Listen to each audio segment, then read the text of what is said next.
우리에게 주신 하나님 말씀은 요한계시록 12장 1절에서 6절 말씀입니다. 요한계시록 12장 1절에서 6절 말씀입니다. 우리가 교독으로 봉독하도록 하겠습니다. 하늘에 큰 이적이 보이니 해를 옷 입은 한 여자가 있는데 그 발 아래는 달이 있고 그 머리에는 12별의 관을 썼더라. 이 여자가 아이를 배워하면서 나게 되매 아파서 애를 쓰며 부르짖더라. 하늘에 또 다른 이적이 보이니 보라 한 큰 붉은 용이 있어 머리가 7이요 뿔이 10이라 그 여러 머리에 7 왕관이 있는데 그 뿔이와 하늘의 입을 뜯어다가 땅에 던지더라. 용이 해쳐나는 여자 앞에서 그가 나타나면 그 아이를 삼키고자 여자가 아들을 낳으니 이는 장차 철장으로 만국을 다스릴 남자라 그 아이를 하나님 앞과 그 보좌 앞으로 올려가더라. 그 여자가 하나님을 도망하며 거기서 1260일 동안 그를 양육하기 위하여 하나님께서 예비하신 곳이더라. 아멘. 우리 시간같이 기도하겠습니다. 사랑과 은혜 하나님 아버지, 오늘도 주님 말씀의 자리로 인도하심에 감사드립니다. 오늘 이 시간도 주님의 말씀 안에서 우리가 온전히 주님 앞에 서게 하여 주시옵시고 환경과 상황과 현실을 뛰어넘어 우리를 온전히 이끄신 하나님의 능력의 오른손을 붙잡을 수 있는 믿음의 은혜의 시간 되게 하여 주시옵소서. 말씀 가운데 함께 하시고 또한 우리의 심령 가운데 하늘의 신령한 은혜와 평강이 온전히 임하게 하여 주시옵소서. 이 모든 말씀으로 가신 예수님 이름으로 기도드렸습니다. 아멘. 이 시간 요한계시록 11장에서 7번째 이렇게 나팔이 울리는 것을 보게 됩니다. 그럴 때 어떤 선포가 일어납니다. 바로 세상 나라가 주의 우리 주와 그의 그리스도의 나라가 되어 그가 세세토록 왕노하리라. 이런 이렇게 믿음의 선포를 우리가 듣게 됩니다. 그렇게 하고 하늘에선 찬송과 경배가 울려 펴졌고 그리고 또 성전문이 열렸습니다. 그리고 열린 성전문으로 보이는 게 바로 하나님의 언약궤였어요. 하나님의 백성과 맺으신 그 약속을 결코 잊지 않으시고 그들과 함께 하신다는 그런 증거를 요한에게 보여주셨습니다. 오늘 마찬가지예요. 하나님께서 오늘도 우리 예배 가운데 함께 하시고 하나님이 우리의 삶 가운데 온전히 임재하신 줄 믿으시기 바랍니다. 아멘. 그러나 그 요한계시록은 여기서 끝나는 게 아니에요. 여기서 멈추지 않고 하늘의 찬양이 울린 이후에 오늘 12장으로 들어와서는 어떻게 됩니까? 갑자기 영적인 전쟁으로 바뀌게 됩니다. 예배로만 끝나면 얼마나 은혜롭습니까? 그런데 예배의 삶은, 예배자의 삶은 또 교회는 어떻습니까? 영적 전쟁이 항상 부딪히게 됩니다.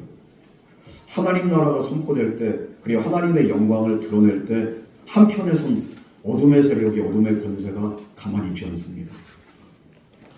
빛이 임하면 그 빛이 그 어둠을 드러내고 밝히기 때문에 어떻게 됩니까? 하나님의 통치가 드러날수록 사탄은 어둠의 권세는 더욱더 격렬하게 반응하는 겁니다. 오늘 보면 그 치열한 그 영적 충돌의 시작, 이제 영적 전쟁이 어떻게 시작이 되는가 이것을 보여주게 되는데요. 이 계시록 12장 말씀은 하나님의 보호와 사탄의 분노를 나타냅니다. 그리고 또 하늘의 약속과 땅의 고난이 교차하는 그런 장면을 또 계속적으로 보여줍니다. 오늘 우리는 그 여자와 용의 대결을 통해서 하나님이 어떻게 자기의 백성과 교회를 이끄시고 보호하시는지, 또한 이런 어둠의 권세 속에서도 구속의 역사를 어떻게 이루어가시는지를 우리가 함께 묵상을 하려고 합니다. 먼저 1절 말씀 다 같이 봉독하겠습니다. 시작. 하늘에 큰 이적이 보이니 해를 옷 입은 한 여자가 있는데 그 발 아래에는 달이 있고 그 머리에는 12별의 관을 썼더라. 하늘에 큰 이적이 있었다고 합니다. 세가 메이움 메가가 이렇게 요즘도 메가톤급 이러잖아요. 메가. 이게 아주 큰, 아주 거대한, 아주 어마어마한 그런 이적이 있었다는 겁니다. 그 엄청난 이적은 무엇입니까? 단순한 환상이 아니라는 거예요. 하나님의 구속 역사 중에서 가장 중대한 의미를 가진 상징적인 사건이 큰 이적으로 이렇게 이야기를 하고 있는 거예요. 여기서 등장한 그 여자가 바로 이적의 이제 그 사건의 중심인데요. 이 여자는 누굽니까? 여기 보면 한 개인으로 이렇게 우리가 이렇게 생각을 할 수 있겠지만 한 개인이 아닙니다. 바로 이 여자는 하나님의 언약의 백성, 성도들을 대표하는 그런 공동체를 의미합니다. 그래서 구약의 이스라엘과 신약의 모든 교회를 포괄하는 그런 언약 공동체를 통틀어서 이 한 여자로 오늘 성경 말씀 그렇게 이야기를 하고 있습니다. 이 여자가 해를 입었다는 것은 무엇입니까? 이 해는 바로 하나님의 영광의 광채와 빛을 상징하는데 바로 빛 가운데 살아가는 존재, 그게 바로 하나님의 교회와 하나님의 백성임을 우리에게 분명하게 보여주고 있습니다. 그리고 또 달을 발 아래 두었다고 이야기를 하고 있습니다. 그것은 무엇입니까? 이 달을 발 아래 두었다. 세상의 시간과 변화를 초월해서, 그래서 하나님의 시간과 진리에 속한 그 존재가 바로 교회와 성도들이라는 것을 우리에게 보여주고 있어요. 그래서 이 여자가 이렇게 시간과 공간과 모든 것을 초월한 모든 교회와 성도들, 그 모든 영광스러운 그렇게 교회들을 상징하는데 여기에서 12결 면류관을 또 쓰고 있다는 거예요. 이 여자가. 이 12결 면류관은 무엇입니까? 이스라엘의 12지파, 구약에서는요. 신약에서는 또 12사도를 상징을 하는데 하나님께서 세우신 공동체 충만함, 또 12이라는 숫자가 바로 충만수예요. 그래서 7과 10과 12, 이것이 바로 완전수이자 충만수로 이렇게 대표를 하는데 완전하고 충만한 하나님의 교회와 성도들, 그들의 또한 권세를 이렇게 의미하고 있습니다. 그래서 이 이미지를 통해서 우리가 확인할 수 있는 게 뭡니까? 교회는 어떤 존재인가? 바로 하나님의 영광을 입은 존재인 줄 믿으시기 바랍니다. 우리가 예수를 믿는다면은 그 예수의 권세와 예수의 영광이 또한 저와 여러분에게 덧입혀진 줄 믿으시기 바랍니다. 또한 뿐만 아니라 세상의 시간과 권세에 지배된 그 존재도 아니에요. 교회는 시간의 지배를 받지 않습니다. 또 세상 권세의 지배를 받지 않습니다. 아무리 세상 권세가 악하다 할지라도 교회의 권세 또한 하나님의 백성의 권세를 무너뜨릴 수 없는 그런 영적인 권세와 능력이 바로 교회에 있는 줄 믿으시기 바랍니다.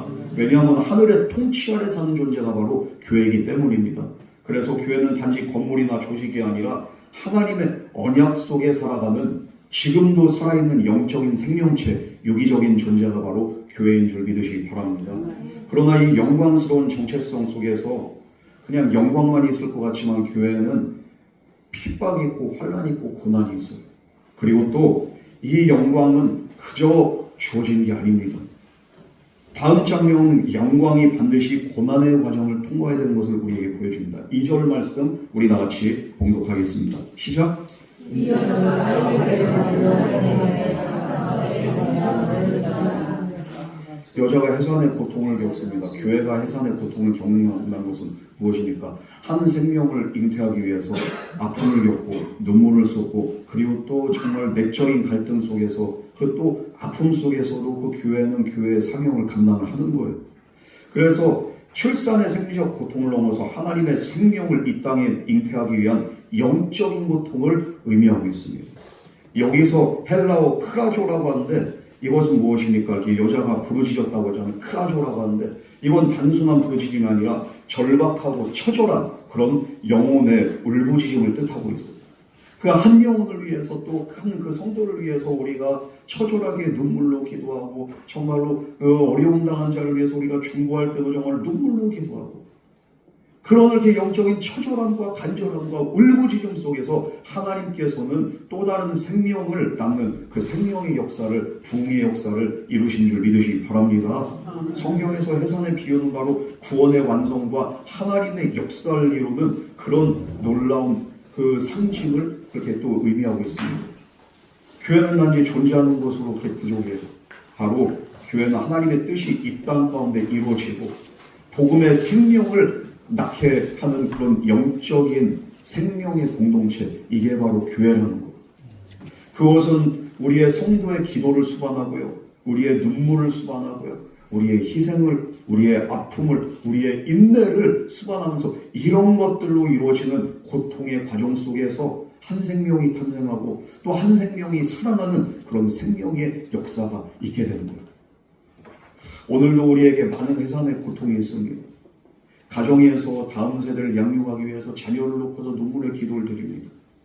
또한 이 일상 그 생활 속에서도 내가 이 직장 생활, 세상 생활 속에서도 내가 여기에 이 세상의 가치관에 휩쓸리지 않도록 주여 나를 인도하여 주시옵소서. 믿음으로 살다 보면은 또 별의별 소리 다 듣고 억울한 일도 당하고 그러다 보면 이렇게 또 믿음으로 살다 보면은 내가 또 이렇게 십자가 붙잡고 살다 보면은 우리가 이렇게 눈물 흘리고 외로울 때가 있습니다. 또한 우리가 정말 그 어려움 속에서도 믿음을 잃지 않기 위해서 갈등이 있어요. 내적인 갈등이 있어요. 이거 믿어야 돼 말아야 돼. 그래도 계속 이렇게 기도해야 돼 말아야 돼. 이런 불신과 혼탁한 환경 속에서도 우리가 믿음의 순수성을 지켜내기 위해서는 때로는 눈물을 쏟을 수밖에 없습니다. 그러나 이 진리와 거짓이 뒤섞인 이 시대와 이 세상 속에서 우리가 온전한 분별력을 갖기 위해서 기도하고 몸부림치고 그러면서도 예배 자리에 나오고 때로는 예배에 나오기 싫을 때가 있어. 회의감이 들 때가 있어. 그럼에도 불구하고 내가 예배 자리로 나와. 그러면서도 내가 기도를 줄을 붙잡으면서 하나님 바라보고 내가 처절하게 우리가 부르짖을 때 그럴 때 이 고통을 통해서 하나님께서는 놀라운 생명의 역사를 이루실 줄 믿습니다. 생명을 우리가 잉태하는 과정도 거저 그렇게 이루어진 게 아니잖아요. 10달이라는 시간 동안 우리가 정말로 이것을 품고서 그러면서도 정말 그 태아를 위해서 여러 가지를 조심하면서 내가 하고 싶은 걸 이렇게 참아가면서 그러면서 생명이 태어나는 순간까지도 애쓰고 수고하는 그게 바로 잉태 과정입니다. 하나님께서는 그러나 이 잉태 과정과 이 절규 속에서 하나님은 하나님의 나라를 탄생시키시고 지금도 오늘 또 다른 생명을 온전히 살리는 그런 은혜를 우리에게 우리의 삶을 통해서 우리의 그런 또한 이렇게 믿음을 통해서 이루어가신 줄 믿으시기 바랍니다. 분명한 것은 하나님 앞에서 이것은 거저가 없어요. 우리의 헌신을 눈물을 주님은 다 알고 계십니다. 오늘 선교사님이 중국 선교 초창기에 90년대 초반에 이제 한중소교가 맺어지고 그러면서 이제 또 이제 한국 사람들도 거기 이렇게 중국으로 들어가고 사업도 하고 그러다 보니까 선교의 길도 열리고 그렇게 됐어요. 근데 대부분의 선교사님들이 처음에 들어갈 때 어떻게 합니까? 사업가로 위정해서 하지 내가 선교사라고 아니면 내가 목사라고 해가지고 들어갈 수가 없어요. 신분을 위장해서 들어갔는데 처음에는 시골 구석구석으로 가서 아무도 없는 그런 오지로 가서 거기서 신약교회를 만들고 교회를 세우고 그러면서 사역을 하는 거예요. 얼마나 힘들고 얼마나 외롭고 말은 또 안 통하고 환경은 얼마나 열악하겠습니까? 그런데 사람들은 계속 몰려 그러면서 그냥 기도해달라고 하고 어떤 성도들은 또 정말로 또 이거 신앙 상담을 요청하고 어떤 성도들은 성경에 대해서 물어보고 이거 그냥 하다 보면 하루 종일이 금방 지나요. 그런데 그냥 이 사역만 온전히 집중하면 좋겠지만 어떻습니까? 공안에 또 압박이 있는 거예요. 오늘은 여기서 내일은 또 저기 왜 한 곳에서 계속 있을 수가 없어요.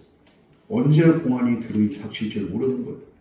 그런 하루하루가 불분명한 그 생활을 하다 보니까 어느 날도 너무 지치고 힘들어서 터덜터덜 이제 마지막 저녁 정말로 한 10시가 넘은 야심한 시간 이 중국 오지에 그 당시에 뭐 그냥 이렇게 뭐 가로등이 있으니까 뭐가 있습니까?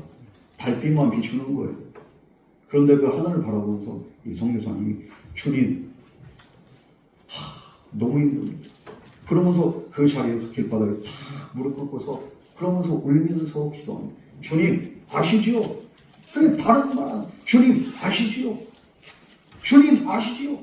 이러면서 눈물로 기도할 때 하늘의 은혜가 또 그에게 딱 임합니다. 내가 안다.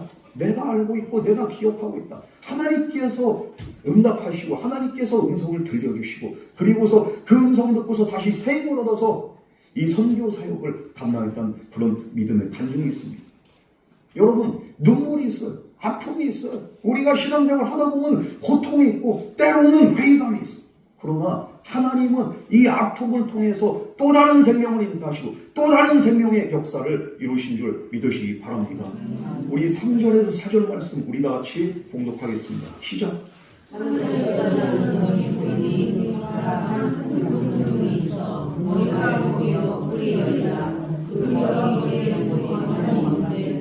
그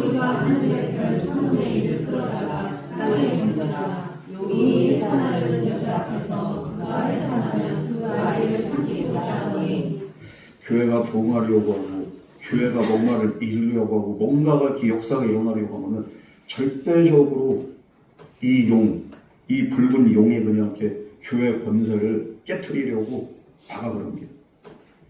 여기서 이렇게 큰 붉은 용은 명백하게 무엇을 의미합니까? 상징합니까? 바로 사탄을 상징하는 거예요. 옛뱀이라고도 하고 마귀라고도 하고 사탄이라고 하는 이 붉은 용. 그는 머리 7과 뿔 10개를 가진 괴물로 이렇게 묘사가 되는데 여기서 머리 7과 뿔 10개에 대해서 그냥 설왕설래가 많아요.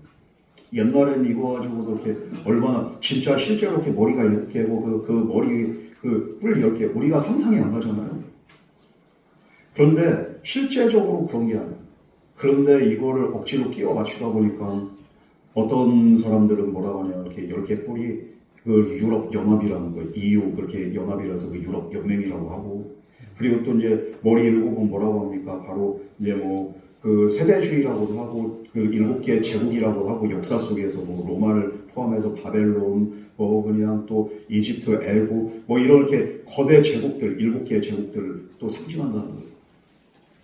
이런 건데 이렇게 너무 이렇게 어거지로 이렇게 끼워 맞추는 그런 게 해석이고요.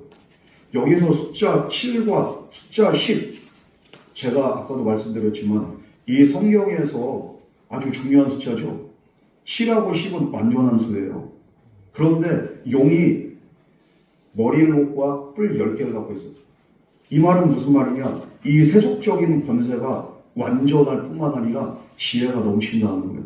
이 세속적인 권세가 그만큼 정말로 철저하고 악의 설교 그 세계가 얼마나 정교한지, 얼마나 조직적인지 이것을 보여주고 있습니다.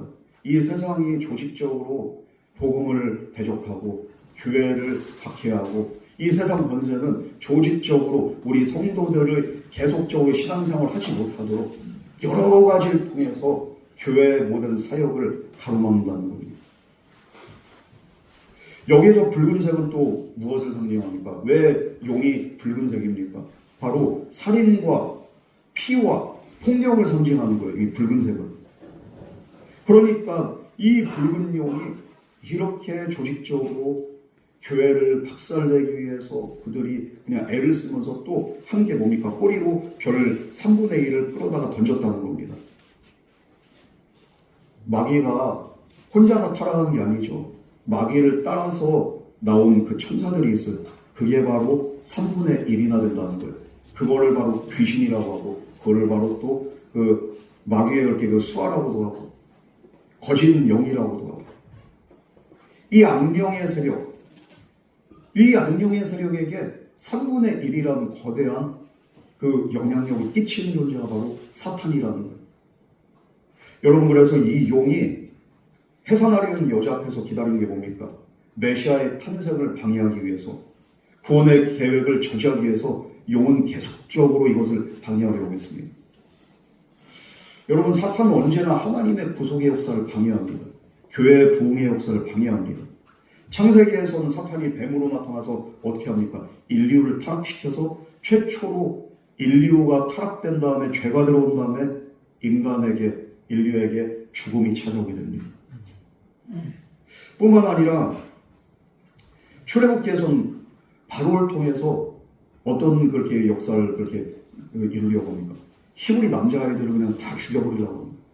이스라엘이 번성하고 이스라엘이 정말 큰 강대한 민족을 이루는 것을 견제하기 위해서 바로는 어떻게 합니까? 사탄이 바로를 통해서 이스라엘을 아주 씨를 말려버리려고 또 그런 일을 그렇게 강요했습니다. 뿐만 아니라 마태복음에서는 헤롯을 통해서 어떻게 합니까? 메시아가 탄생한다고 하니까 메시아의 별을 보고서 도망박사 메시아 이렇게 탄생을 예언을 하니까 어떻게 합니까? 메시아가 어떤 사람인지 모르지만 어떻게 해요? 베들레헴의 아이들을 싹 다 학살을 하는 거예요. 3세 이하의 그냥 이렇게 모든 아이들을 싹 다 죽여버립니다.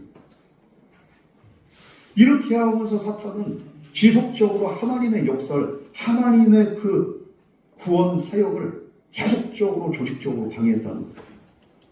오늘도 마찬가지예요. 교회 안에 세속주의가 들어오고 인본주의가 들어오고 그리고 성적인 타락과 교만과 물질주의 여러 가지 형태로 교회를 위협하고 성도들을 유혹합니다. 이 사탄은 쉬지 않습니다. 우리가 아는 그 세계 정말로 그 대형 교회 중에서 그 유명한 교회 중에 하나가 뭡니까? 바로 힐송 철치라고 해서 힐송 교회가 있어요. 힐송 여러분들 다 아시잖아요. 그런데 이 교회가 어떤 문제가 있는가? 2020년도에 11월 달에 전 세계 150개 그냥 이렇게 지교회가 있는 힐송 교회, 거기에서도 뉴욕 지교회 담임자였던 칼렌치 목사가 해임이 됩니다. 유명 연예인들이 다니는 힙한 교회였어요. 여기 뉴욕 힐송 교회가. 그래서 뭐 저스틴 비버부터 해가지고 유명 연예인들이 여기를 다니고, 그리고 이 목사가 팔로워가 SNS 팔로워가 수십만 명이 됩니다. 아주 힙한 목사라고 그냥 이렇게 소문이 나서, 목사가 있잖아요. 여기에 문신 있고 팔뚝에도 문신 있고 목에도 문신 있고, 여기서부터 이렇게 그냥 틀린 거예요. 그냥 목사가 왜 몸에다가 이렇게 그림을 그려. 문신이 어떤 의미인지. 그런데 아주 힙하게 사람들이 생각을 하는 거예요. 아, 이렇게 앞서간 목사라고. 그러면서 저스틴 비버하고 이렇게 딱 이렇게 어깨 동무하면서 사진도 찍고 그냥 목사는 이러고. 그런데 문제는 뭡니까?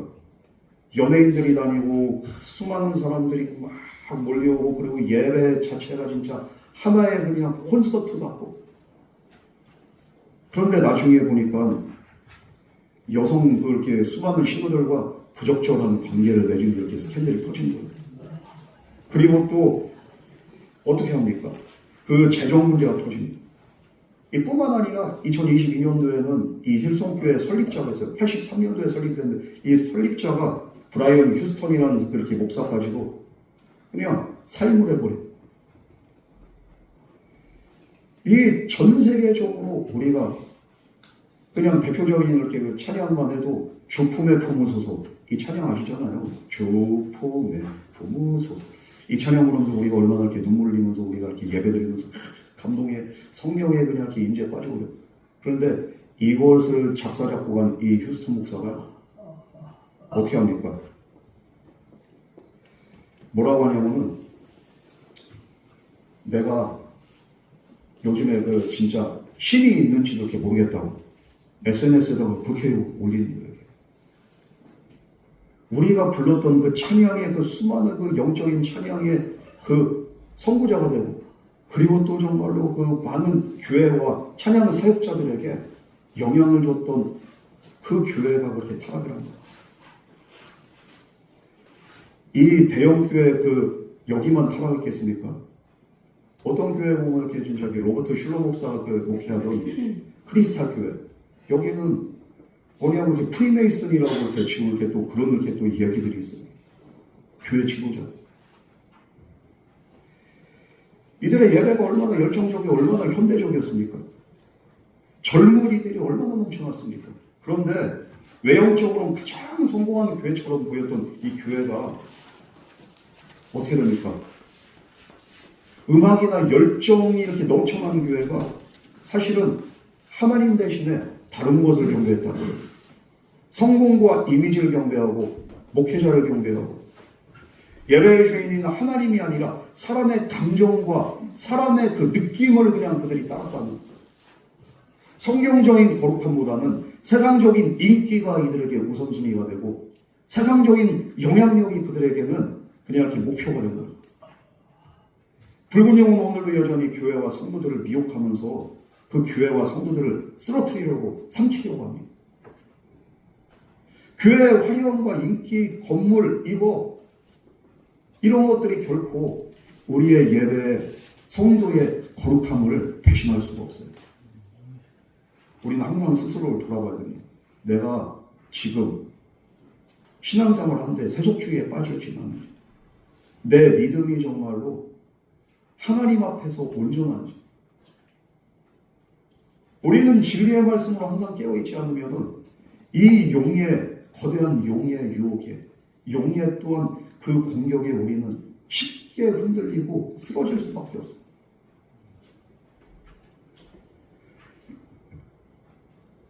이 생명과 진리가 없는 교회, 말씀 중심이 되지 않는 교회는 아무리 화려해도 생명 없는 껍데기가 됩니다. 오늘도 우리의 믿음을 흔드는 그 용의 세력, 어둠의 권세를 우리가 깨닫지 못하고 그 존재를 우리가 인식하지 못한다면요, 우리는 죄 속에서 빠져서 육에 속한 그리스도인으로 영적인 그리스도인이 아닌 영적인 예배자가 아닌 육적인 예배자, 육적인 그리스도인으로 우리가 추락할 수밖에 없어요. 분명한 것은 우리의 믿음을 지금도 조직적으로 사람을 통해서, 환경을 통해서, 우리의 사상을 통해서, 세상적인 가치관을 통해서 우리의 믿음을 계속 흔드는 이 어둠의 권세를 우리가 깨닫고 여기에 영향받는 자들이 아니라 우리가 깨어서 기도하며 깨어서 말씀으로 이것들을 대적할 수 있는 저와 여러분 되기를 주님을 축복합니다. 우리 5절 말씀 다 같이 공독하겠습니다. 시작. 여자가 아들을 낳으니 이는 장자 실장으로 왕국을 다스릴 자라. 그 아이를 하느님과 그 보좌 앞으로 올라가다. 여자가 낳은 아들은 누굽니까? 누구를 의미합니까? 바로 예수 그리스도. 의심의 여지가 없고 반론의 여지가 없습니다. 그런데 이 예수님께서 철장으로 만국을 다스린다고 합니다. 이 철장, 라브도스 시대를 알아봤는데 철로 만든 이렇게 막대기를 말합니다. 철로 만든 지팡이를 말합니다. 이 철로 만든 그렇게 지팡이로 만국을 다스린다. 이것은 어디에 인용한 그 말씀이냐면 바로 시편 2편 9절 말씀입니다. 내가 철장으로 그들을 깨트리며 질그릇같이 부수리라. 이것을 이 말씀 인용해서 철장으로 만국을 통치한다는 거예요. 이것은 바로 예수 그리스도의 공의로운 통치와 심판 권세를 나타내는 말씀이죠. 이 예수님은 사랑의 왕이고 긍휼의 왕인 동시에 또한 죄와 악에 대해서는 단호히 심판하시는 공의의 통치자가 바로 예수님인 줄 믿으시기 바랍니다. 누가 예수님이 사랑만 있다고 했어요? 공의의 예수님이십니다. 그래서 철장으로 다스리시는 거예요. 그런데 이 아이를 하나님의 앞과 그 보좌 앞으로 올려가더라. 오늘 말씀 그렇게 말합니다. 예수님이 이 땅에 오셨고 죽으셨고 십자가에서 이렇게 돌아가셨는데 부활하신 거예요. 그래서 하늘로 올림받으신 겁니다. 이렇게 해서 부활과 승천을 압축적으로 표현한 그 내용이 바로 오늘 5절 말씀입니다.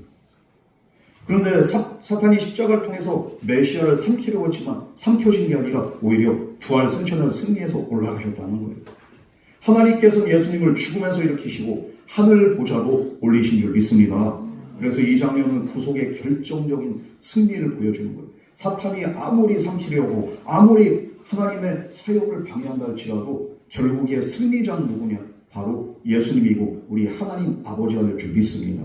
사탄이 아무리 우리 교회를 흔든다 할지라도 교회는 반드시 승리하고 우리 성도는 승리하게 될 줄 믿습니다. 그러므로 하나님의 뜻은 막히지 않는다. 이 사실을 우리가 항상 기억해야 돼요. 아무리 내 환경이 현실이 절망적이다 할지라도 하나님 뜻은 지금도 내 삶을 통해서 이루어지고 있고 하나님의 뜻은 절대로 하나님의 역사는 절대로 중단되지 않는 줄 믿으시기 바랍니다. 우리 6절 말씀 다 같이 공독하겠습니다. 시작.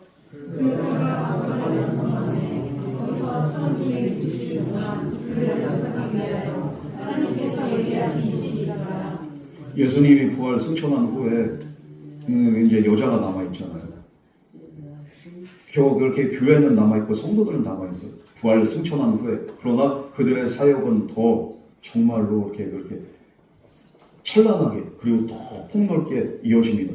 그러나 그런 와중 가운데서도 광야로 몰리게 돼요. 왜 그렇습니까? 교회는 더 위협과 그리고 더 많은 이렇게 어려움에 노출이 되는 거예요. 그러나 우리가 분명히 깨달아야 되는 건 뭡니까? 바로 광야는 버림받는 장소가 아니라는 거예요. 하나님이 특별히 예비하신 보호의 장소가 바로 광야인 줄 믿으시기 바랍니다.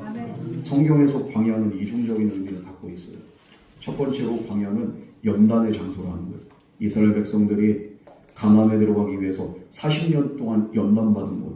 그래서 하나님의 백성답게 하나님의 자녀다운 그런 모습으로 하나님의 군대다운 모습으로 거기에서 연단받아서 그 광야에서 훈련받아서 가나안으로 들어가게 된 줄 믿습니다. 이것은 바로 훈련의 장소라는 거예요. 여러분 그러므로 우리가 때로는 광야로 몰린다는 것은 내 믿음을 더욱더 강하게 하기 위해서 또 나의 생명을 더욱더 온전한 믿음의 사람으로 믿음의 역사를 이루는 하나님의 일꾼으로 나의 생명을 변화시키기 위해서 하나님께서 때로는 우리를 광야로 인도하신 줄 믿으시기 바랍니다. 그러나 이 광야는 또 어떤 곳이냐? 하나님의 도우심과 보호하심의 장소가 바로 광야인 줄 믿으시기 바랍니다. 이스라엘 백성들이 40년 동안 광야 생활하면서 그들이 굶어 죽었다는 말을 한 번도 들어본 적이 없습니다. 그들이 목말라 죽었다는 얘기 한 번도 들어본 적이 없습니다. 그들이 고기를 못 먹어서 그냥 이렇게 힘들었다는 얘기 없어요. 그들의 옷이 헤어지지 않았고, 그들의 또 신발이 닳지 않았고, 그들의 발이 부르트지 않았고, 낮에는 구름 기둥으로, 밤에는 불 기둥으로 하나님께서는 언제나 그들을 인도하신 그들을 보호하신 줄 믿습니다. 그러므로 광야 40년은 부족한 시간이 아니라 바로 하나님의 은혜가, 하나님의 축복이 넘치는, 그리고 하나님과 가장 가까이 살았던 그런 은혜의 시간이 바로 광야 40년이었다는 거예요. 광야는 세상의 눈으로 보면 황량하고 생명이 없어요.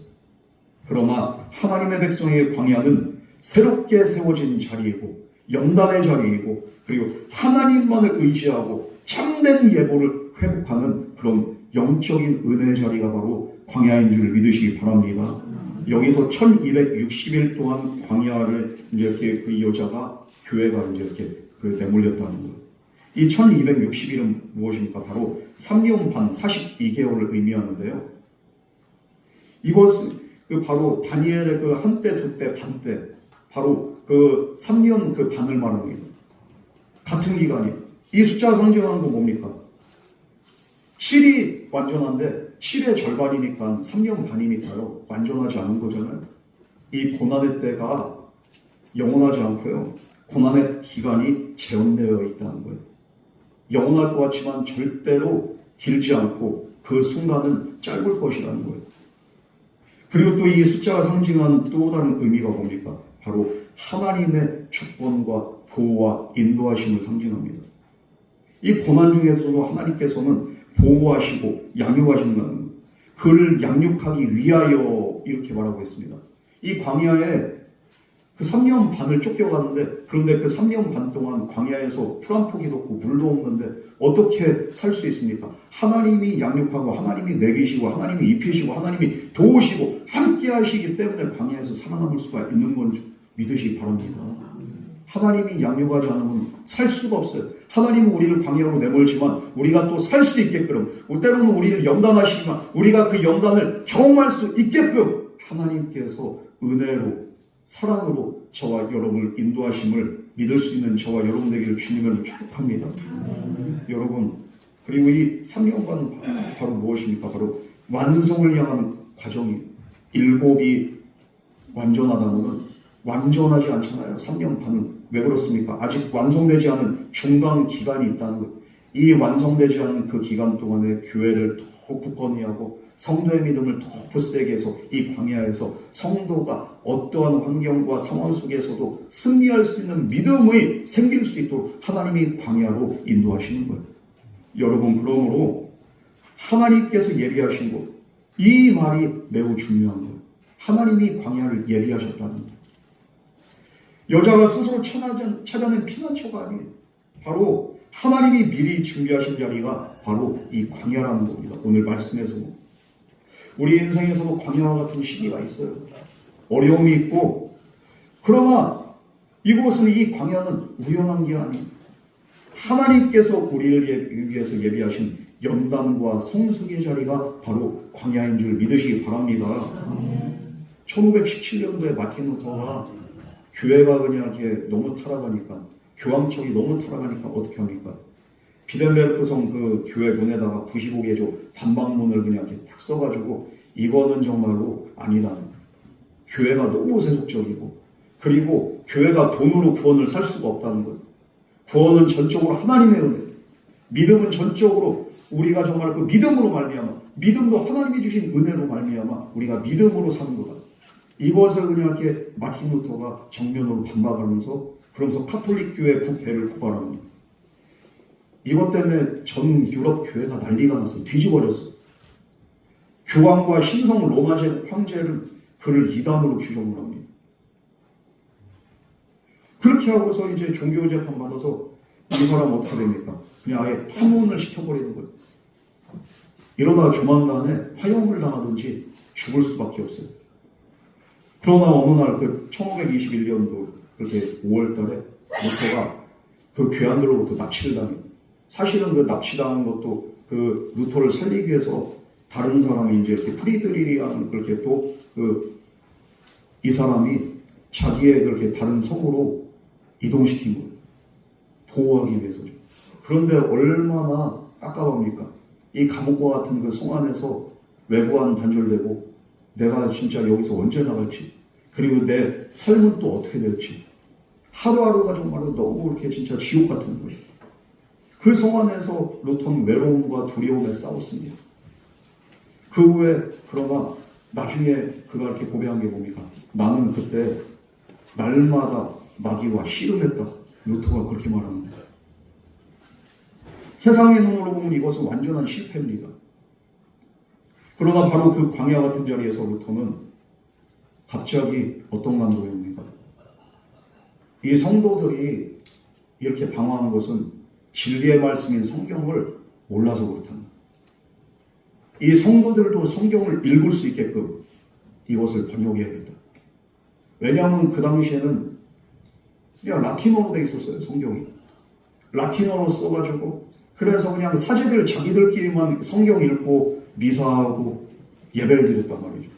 성도들은 성경의 내용을 하나도 몰라. 이래서는 안 되겠다. 이 성도들로 하나님의 말씀을 읽게 해야겠다. 이런 거룩한 부담감을 가지고 그가 신약 성경을 번역을 하는 거예요. 이렇게 번역을 하는데 11주 만에 신약 성경 번역을 마쳤습니다. 그리고서 9월 달에 이 성경이 출간이 돼서 독일 전역에 다 퍼진 거예요. 신약 성경. 여러분 오늘 우리가 구약 신약을 읽을 수 있었던 것도 바로 이 광야 같은 기간 동안에 신구약을 그냥 이걸 번역을 해서 일반 성도들에게도 성경을 읽을 수 있는 은혜를 줘야겠다는 그런 이렇게 감동 안에서 몸부림쳤던 그 한 사람 마틴 루터가 있었기 때문에 오늘 우리가 이렇게 번역된 성경으로 한글로 우리가 성경을 읽을 수 있는 그런 은혜가 있게 된 줄 믿습니다. 여러분 이 성경 번역을 완성한 루터는 어떻게 합니까? 모든 일반인들이 성경을 읽을 수 있는 길을 열었어요. 이것이 또한 종교개혁의 진정한 힘이 됐습니다. 성도들이 성경을 알기 시작하니까 이제는 교회가 더 힘이 있고 기도에 능력이 있고 그리고 성도들의 믿음에도 더욱더 확신이 생기게 됩니다. 사람이 버린 광야에서 하나님의 말씀으로 새 시대가 열리게 된 줄 믿습니다. 그래서 마틴 루터의 종교개혁이라고 합니다. 이건 놀라운 일이에요. 여러분 지금 우리는 어디에 있습니까? 혹시 광야의 한가운데 있습니까? 질병으로 고통받고 있습니까? 경제적인 어려움으로 고통받고 있습니까? 가족 문제로 때로는 우리가 눈물 흘리며 애타하고 마음 아파합니까? 신앙의 갈등과 회의로 힘들어하고 있지는 않습니까? 교회 공동체 안에서 있으면서도 내가 겉으로는 정말 진짜 행복한 것 같지만 남모르는 그 아픔이 있고 외로움이 있지는 않습니까? 그러나 분명한 것은 광야는 하나님께서 저와 여러분을 위해서 예비한 은혜의 자리인 줄 믿으시기 바랍니다. 그것은 하나님이 우리를 버린 자리가 아니라 다시 세우는 자리가 바로 광야인 줄 믿으시기 바랍니다. 이스라엘은 광야에서 만나를 먹고 하나님의 율법을 받았습니다. 모세는 광야에서 40년을 지낸 후 하나님의 부르심을 받기까지 준비했습니다. 다윗은 광야에서 도망다니면서 놀라운 시편이라는 그 놀라운 그 믿음의 고백을 하게 됩니다. 엘리야는 광야에서 세미한 음성으로 하나님을 만났습니다. 세례요한은 또한 광야에서 어떻게 합니까? 예수 그리스도가 오실 길을 예비하면서 광야의 외친 자의 소리로 그가 또 하나님께 쓰임받았습니다. 예수님도 어떻습니까? 예수님이 공생의 그 사역을 시작하기 전에 광야에서 40일 동안 금식을 하면서 예수님은 광야로 몰리신 거예요. 성령께서 그냥 예수님을 하나님의 영이 예수님을 광야로 몰아냈던 거예요. 그러면서 사탄의 시험을 이기시고 예수님은 이 세상에서 사역을 하시면서 최종적으로 십자가의 부활 승리를 이루신 줄 믿으시기 바랍니다. 하나님은 눈물 속에서 우리의 믿음을 완성하시는 거예요. 우리의 고통 속에서 우리의 영적인 생명을 하나님께서는 하나님의 형상대로 빚으신 겁니다. 우리가 광야에서 해야 될 일은 뭘까요? 우리가 광야에서 할 것은 다른 게 아니에요. 하나님만을 바라볼 수 있는 저와 여러분 되기를 주님으로 축복합니다. 이 여자가 할 수 있는 건 광야에서 하나님 바라보는 것밖에 없어요. 교회가, 성도들이 이 광야에서 전적으로 나에게 공급하시고 나를 양육하시고 나를 인도하시고 하나님을 바라보는 것 외에는 다른 게 없어요. 우리가 다른 모든 것을 다 내려놓고 오직 한 분만, 하나님 한 분만을, 예수님 한 분만을 의지할 때 참된 믿음이 우리 안에 자라나게 믿습니다. 두 번째로 광야에 살 것은 다른 게 없어요. 이스라엘 백성들이 말씀을 받았어요. 율법을 받았어요. 마찬가지로 저와 여러분들도 말씀을 받고 그 말씀을 붙잡는 것 외에 다른 게 없습니다. 루터가 광야에서 어떻게 합니까? 말씀을 잡고 성경을 번역했잖아요. 우리도 광야에서 하나님의 말씀을 더욱더 깊이 묵상할 때 그 말씀이 우리의 등불과 빛이 되어서 우리의 삶을 온전히 인도하게 될 줄 믿습니다. 그리고 광야에서 해야 될 게 뭡니까? 오늘 말씀 보면 1260일을 그냥 광야에서 그가 이렇게 이제 양육이 됐다고 했습니다. 광야에서 굳이 1260일을 살 이유가 뭐가 있어요? 그런데 언제 끝날지 모르지만 1260일 바로 인내의 시간이에요. 이 광야를 통해서 우리는 무엇을 훈련받습니까? 바로 인내와 기다림을 훈련받게 됩니다. 하나님이 정하신 때가 분명히 있어요. 그 때가 있기까지 우리는 조급함을 내려놓고서 우리가 인내로 주님 앞에 나아갈 때 반드시 하나님의 때에 하나님의 영광을 보게 하실 줄 믿습니다. 이사야서 30장 18절 말씀, 여호와를 기다린 자는 복이 있도다. 주님께서 말씀하셨습니다. 여러분, 우리의 조급함 다 내려놓고 우리가 하나님의 때를 기다리는 그런 법을 배우면서 날마다 믿음의 자리에서, 기도의 자리에서, 말씀의 자리에서 승리할 수 있는 저와 여러분 되기를 주님의 축복합니다. 마지막으로 광야에서 우리가 할 게 뭐가 있어요? 광야에서 다른 거 없어요. 예배하심. 예배밖에 없습니다. 아무리 찬양이 나오지 않아도, 아무리 감사가 내 입술에서 느껴지지 않고 흘러나오지 않는다 할지라도 그럼에도 불구하고 하나님을 예배할 수 있는 저와 여러분 되기를 주님의 이름으로 축복합니다. 이것이 바로 진정한 믿음의 예배가 됩니다. 지금은 보이지 않아도 하나님은 여전히 일하고 계십니다. 눈에 보이는 모든 것이 무너진다 할지라도 그분의 말씀과 약속은 결코 무너지지 않는 줄 믿습니다. 하나님께서 오늘도 우리를 광야로 인도하세요. 우리를 멸망시키기 위함이 아닙니다. 새롭게 하기 위함입니다. 그러나 광야의 끝에는 뭐가 있습니까? 약속의 땅, 가나안이 있는 줄 믿으시기 바랍니다. 그 약속의 땅에서 우리는 광야의 의미를 비로소 깨닫게 됩니다. 여러분, 하나님이 빚으시는 그곳, 하나님이 우리를 인도하시는 그곳 광야. 그러나 이 모든 여정의 중심에는 피난처가 되시는 우리 주 예수님이 우리와 함께한 줄 믿으시기 바랍니다. 우리가 사람에게 버림받을 때 주님은 우리 곁에 끝까지 함께하시고 우리 곁에 남아 계세요. 세상의 모든 문이 닫혀 있을 때 우리 예수님께서는 여전히 내게로 오라고 말씀하십니다. 우리가 쓰러질 때마다 내 은혜가 내가 족하도다 이렇게 말씀하시면서 주님은 그때그때마다 저와 여러분들을 일으켜 세워주신 줄 믿으시기 바랍니다. 그러므로 여러분, 아무리 광야의 길이 힘들고 어렵다 할지라도 낙심하지 마시고 주님은 여전히 우리의 피난처가 되시는 그 사실을 깨닫고 나를 위해서 예비하신 그 은혜를 바라보며 믿음으로 승리해야 될 줄 믿습니다. 주님은 고난의 모래바람 속에서도 우리의 손을 놓지 않으십니다. 그분의 품 안에서 우리의 눈물을 닦아주시고 우리를 위로하시고 우리에게 힘과 능력도 하신 그 예수 그리스도, 그분이 오늘도 우리와 함께 하시고 살아계시기 때문에 우리에게 소망이 있는 거예요. 언젠가 우리가 그 광야를 지나서 약속의 땅에 서게 될 때 저와 여러분이 이렇게 고백하게 될 날이 있을 거예요. 주님, 이 광야의 시간은 절대로 헛되지 않았습니다. 그 길에서 내가 주님을 만났고 주님의 은혜를 경험했고 그리고 주님의 새 생명이 되시고 나의 피난처가 되심을 내가 비로소 이 광야의 삶을 통해서 깨달았습니다. 주님 감사합니다. 우리가 이런 믿음의 고백을 하게 될 줄 믿습니다. 한번 제가 제주도 이렇게 사역을 이렇게 간 적이 있는데요. 제주도에 왜 사역이면 중국인들이 제주도로 가요. 중국 교회 그 지도자들과 목회자들이 와서 사역을 이제 이렇게 사역 훈련을 받고 다시 현지로 돌아가요. 이분들을 이제 이렇게 사역하는데 제가 그 한국 목사님들이 이제 이렇게 얘기를 하면 제가 통역을 하는.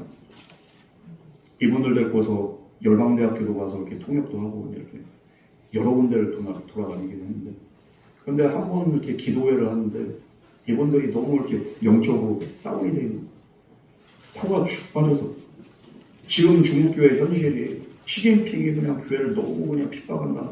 그래서 지금 우리가 지금 여기 오긴 왔지만 다시 돌아가면 그 사역 현장에서 우리가 어떻게 될지 너무 막막한 거예요. 그 기도의 시간에 오늘 우리가 이렇게 부를 찬양을 불렀습니다. 피난처 되신 주 예수. 이 찬양을 중국어로 이렇게 부르는데 그냥 여기저기서 그냥 와, 막 그냥 절규가 터져라. 그러면서 기도하면서 그냥 무릎 꿇고서 이 의자에서 그냥 바닥으로 다들 무너져 내립니다.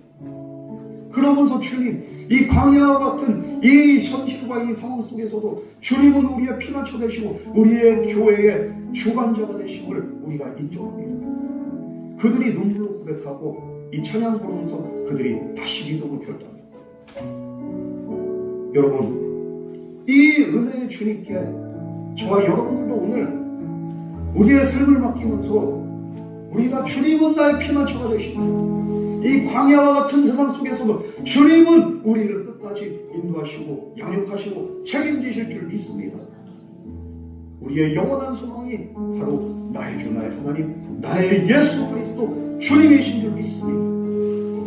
우리가 이런 믿음의 고백으로 찬양으로 나가기 원합니다. 주님의 품 안에서 오늘도 저와 여러분이 새 힘과 능력을 얻게 될 줄 믿습니다. 우리 이 시간 다 같이 찬양으로 나가겠습니다.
상황 속에서도 우리의 광야와 같은 이 시간 속에서도 우리를 인도하신 하나님을 전적으로 신뢰하며 믿음으로 인내하며 주님의 때를 기다리며 승리할 수 있는 온전한 믿음 우리에게 허락하여 주시옵소서. 환경과 상황과 사람 바라보는 것이 아니라 그럼에도 불구하고 우리의 삶에 함께 하시는 피난처 되신 주님을 바라볼 수 있는 온전한 믿음으로 하여 주시옵소서. 우리 다 같이 기도하겠습니다. 사랑과 은혜 하나님 아버지, 우리의 피난처 되시고 우리의 모든 것 되시는 주님을 바라본 믿음으로 우리가 이 세상 살아가는 동안에 우리가 승리할 수 있는 주님께 하여 주시옵소서.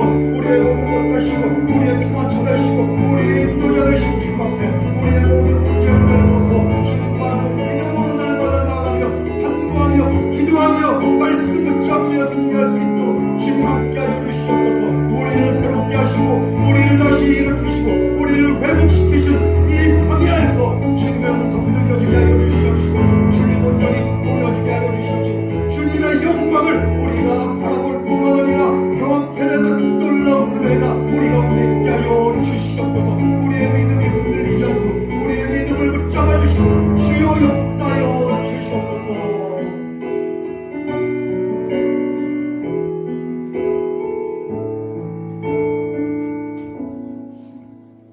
하나님 아버지, 우리를 광야로 인도하신 주님을 찬양합니다. 비록 지금은 힘들고 외롭지만 이곳이 주님이 예비하시는 우리의 은혜의 자리임을 믿습니다. 이 광야에서 주님만 바라보게 하여 주시옵시고 말씀으로 우리를 먹이시고 날마다 새 힘을 우리에게 넘치도록 부어 주시옵소서. 이 1260일의 고난이 지나면 영광의 날이 올 줄 믿습니다. 이 믿음과 은혜 안에서 우리가 인내하며 기다리며 주님 영광 보게 하여 주시옵소서. 승리하게 하여 주시옵소서. 최후 승리자들이 되게 하여 주시옵소서. 이 모든 말씀 거룩하신 예수님 이름으로 간절히 기도드렸습니다. 아멘.